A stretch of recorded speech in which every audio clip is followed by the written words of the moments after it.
बाबा कुठे गेला असेल निवृत्ती दादा? मुक्ते सापडेला निवृत्ती दादा. हा असं रडू नको बरं. हा पण शोधू त्याला. तू ये बरं माझ्या बरोबरचे. अलख निरंजन, अलख निरंजन.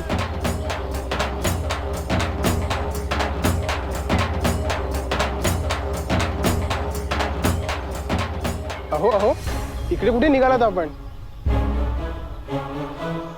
इथून पुढे गेलात की ही झाडी संपते आणि मग खोल दरी लागते. तेव्हा आपण या बाजूला. महाराज, आपण निवृत्तीला पाहिलत का? निवृत्ती माझा लेख, असा किंचितचा चावळा, नाकेला, शांत चित्त असलेला.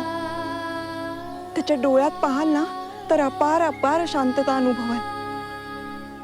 असा आहे हो माझा निवृत्ती. पाहिलत तुम्ही? आम्ही ब्रह्मगिरीच्या प्रदक्षिणेला आलो आहोत आणि जंगलात जात असताना आमचा निवृत्ती हरवला. त्याला शोधतच आम्ही इथवर आलो. मुलगा हरवला? हो. कसा? तुमचं लक्ष नव्हतं का त्याच्यावर? अहो, आम्हाला व्याघ्राची डरकाळी ऐकू आली. त्याचा आवाज कुठून आला हे समजेना. त्यामुळे धावपळ झाली, गोंधळ उडाला आणि त्या गडबडीत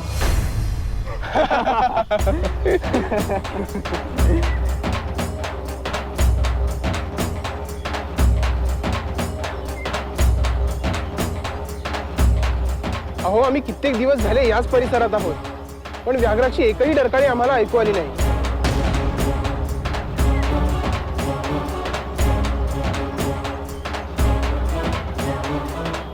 अहो, व्याघ्रच नाही तर आवाज येणार कुठून? तुम्हास काहीतरी भ्रम झालेला दिसतो.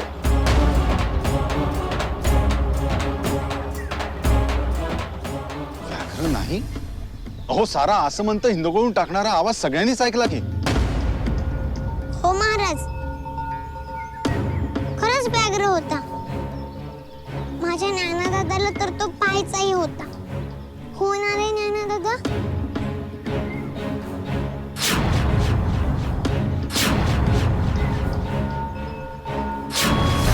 ज्ञाना? अहो, ज्ञाना कुठे गेला?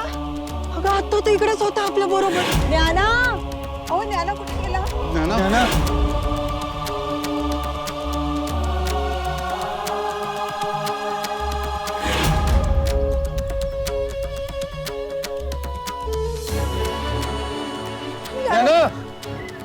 कुठे गेला? ह्या अरण्यात हरवलेला आजवर पुन्हा कधी गवसला नाही. अलख निरंजन, अलख निरंजन. ज्ञाना.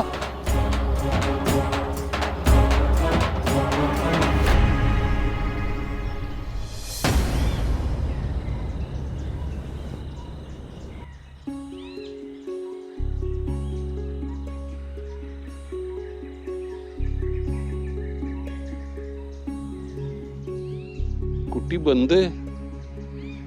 कुठे गेले सगळेजण?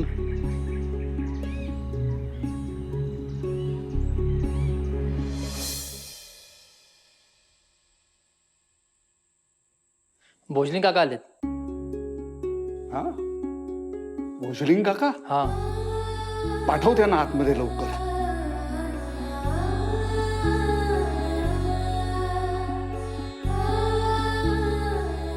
मुद्गल शास्त्री प्रणाम. नमस्कार. या ना, या, बसा, या.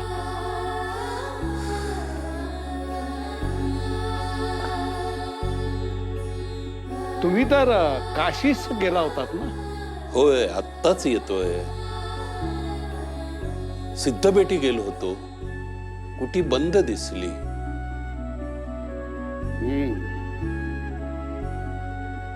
विठ्ठलपंत आपल्या कुटुंबासमवेत ब्रह्मगिरीच्या प्रदक्षिणेचं पुरश्चरण करायला गेलेत. पुरश्चरण? पंत लेकरांसाठी आणखी काय काय दिव्य करणार आहेत कोणास ठाऊक.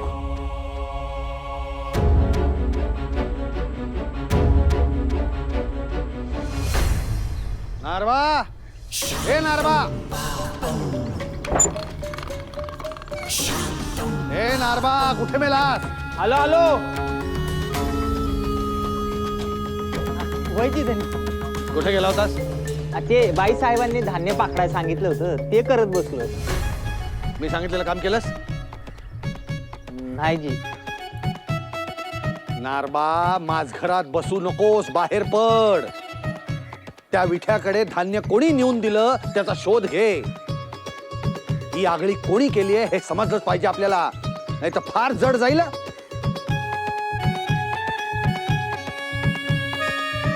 कामाला लाग. व्हायची. लाग कामाला.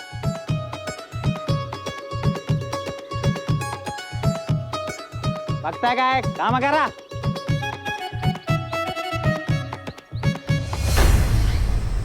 निवृत्ती दादा, निवृत्ती दादा.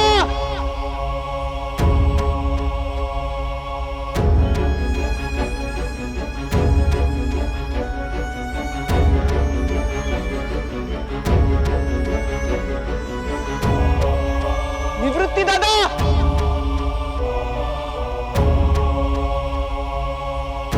निवृत्ती दादा.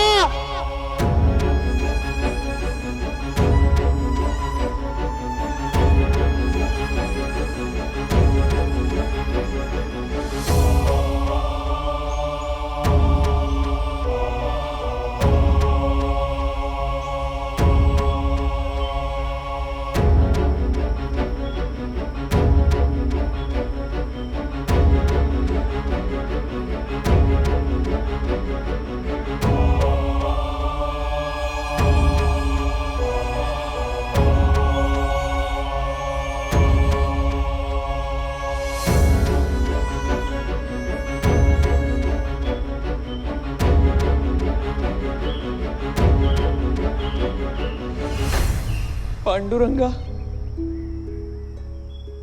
हा कोणता संकेत आहे? कुठे आहे माझा निवृत्ती दादा? लहानपणापासून माझं बोट धरून खेळ शिकवणारा, धावताना धडपडलो तर मायेचा हात देणारा, एखादी वाट बंद झाली तरी मनापासून प्रयत्न केले तर 100 वाटा उघडतात हे सांगणारा माझा निवृत्ती दादा. त्याला आता कोणत्या वाटेवर शोधू? पांडुरंगा, तूच सांग.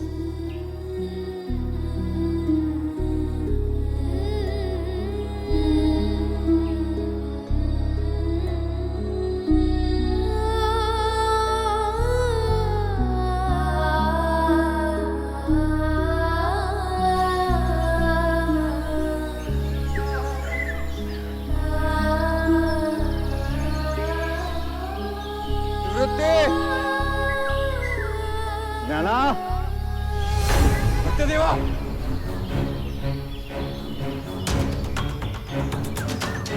काय झालं? अगं बाई, रुक्मिणी, पाणी आहे? नाही हो.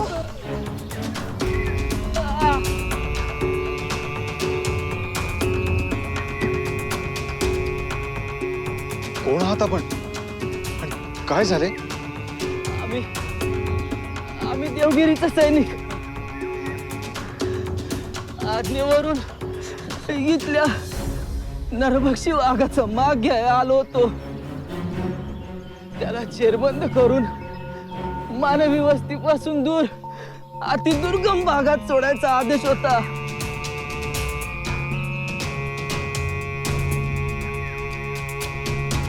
आम्ही त्याचा शोध घेत होतो. एका बेसावत क्षणी वाघानं मागून येऊन आमच्यावर हल्ला केला.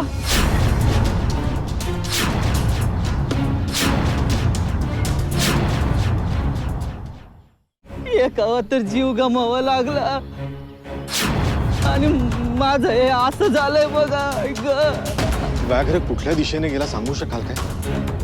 नाही म्हणजे आमची 2 लहान पोरं आहेत, निवृत्ती आणि ज्ञाना. दोघं बराच काळ झाला दिसत नाहीये. आम्ही त्यांना शोधतो आहोत.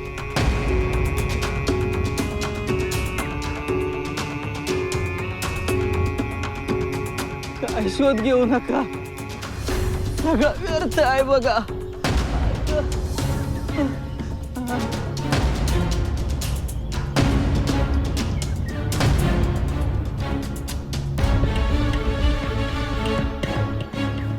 नाही म्हणजे तुमची काळजी करणं पटते मला.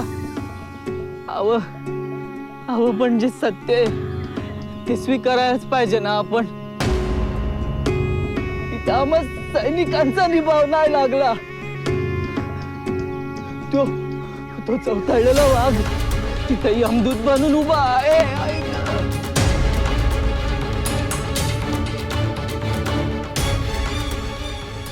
दिसलते ना झडप घालत.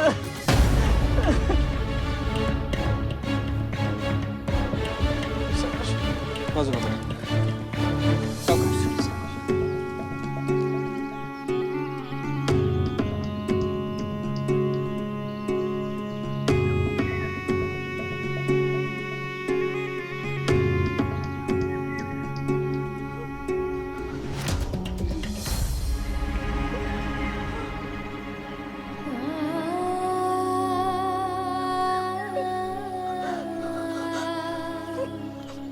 ज्ञान आणि निवृत्ती कुठे असतील ते? माझ्या नाना दादा आणि निवृत्ती दादाला काहीही होणार नाही. त्यांच्या मुक्तीला सोडून ते एकटं कुठेही जाणार नाही. मी आहे ना. हो आई, तू रडलीस ना तर निवृत्ती दादा आणि ज्ञाना दादाला पण खूप वाईट वाटेल.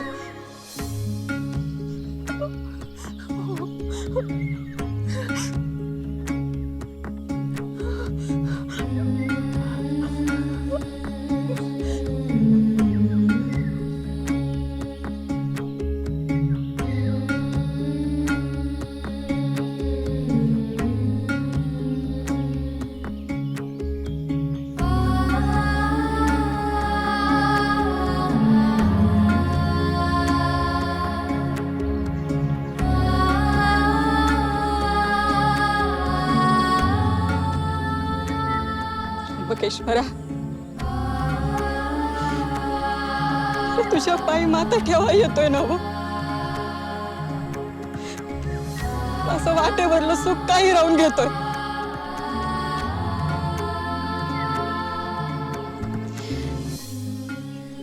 तुला संकटच द्यायचे आहेत ना व, मग त्यासाठी ही कावेरी आहे की. व्याघ्राला करू देत, काय तुकडे करायचे ते माझे करू दे.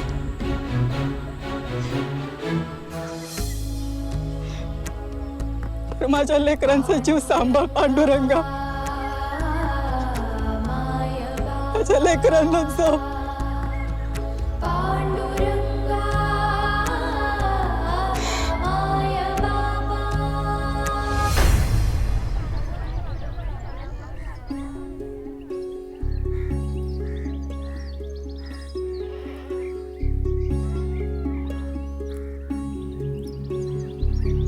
हे सिद्धेश्वर,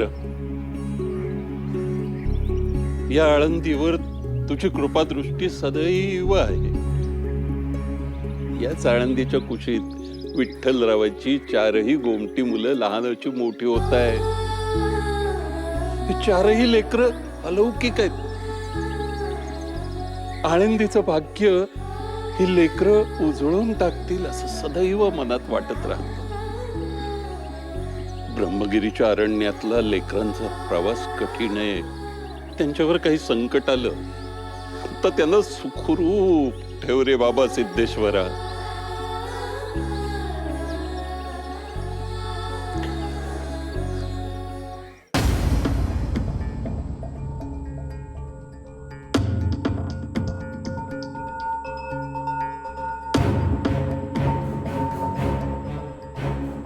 पाटील आले. येऊ देत त्यांना.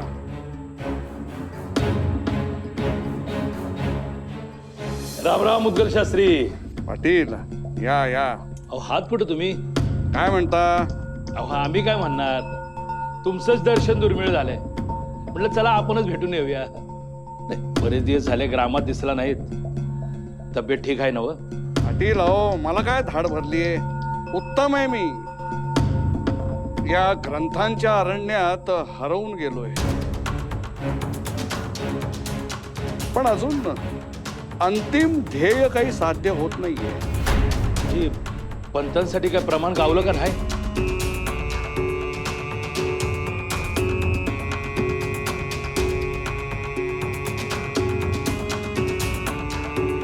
मग आता चरोलीच्या सदाशिव शास्त्र्यांची भेट घ्यायचं मनात आहे माझ्या.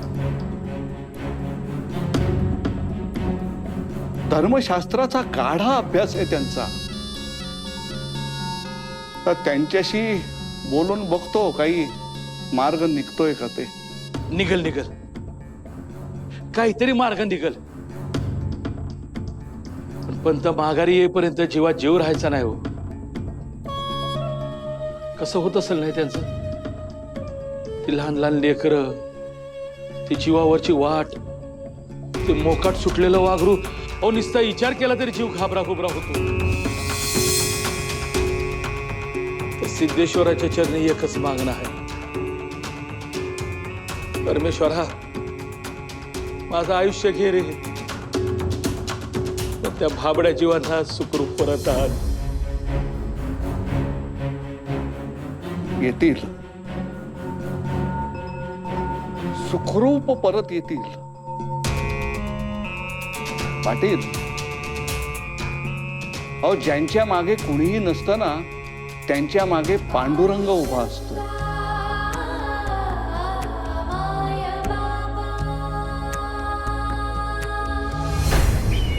निवृत्ती बाळा, ज्ञाना, निवृत्ती, निवृत्ती.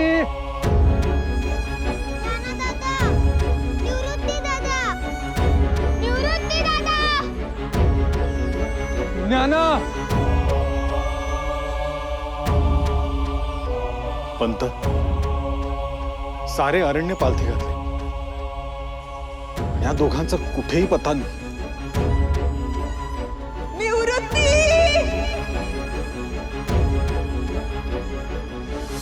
ज्ञाना, अरे कुठे गेला ताईला सोडू?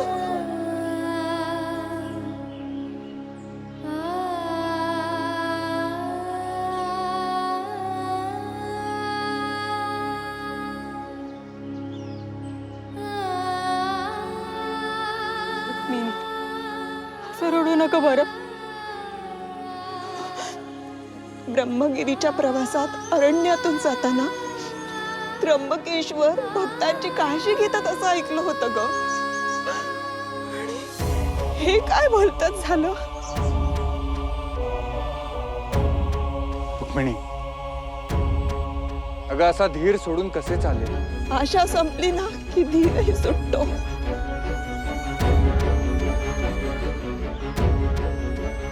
विश्वास ढळला की धीर सुटतो.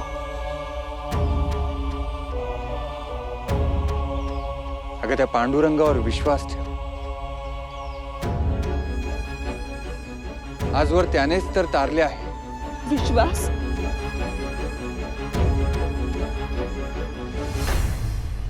विश्वास ठेवलाच होता. विश्वास सांगा तुमच्या पांडुरंगाला, त्याला म्हणावं समोरचा जीवापाड समर्पित होऊन जर त्याच्यावर विश्वास ठेवत असेल ना, तर त्याची ही जबाबदारी असते ती जपण्याची. आज बाबा तो जे काही आपल्या वाट्याला आलं ते त्याचं देणं आहे म्हणून स्वीकारलं ना. त्याच्याकडे एकच मागणं मागितलं होतं, तेही आपल्यासाठी नाही, आपल्या मुलांच्या सुखासाठी. आयुष्यात कायम दुःखाचं पारडं जडच राहिलं, पण तरीही कधी मी तुमच्या पांडुरंगाला दोष नाही लावला. त्यांनी पदरात काय टाकलं? पुत्रविरहाचं दुःख.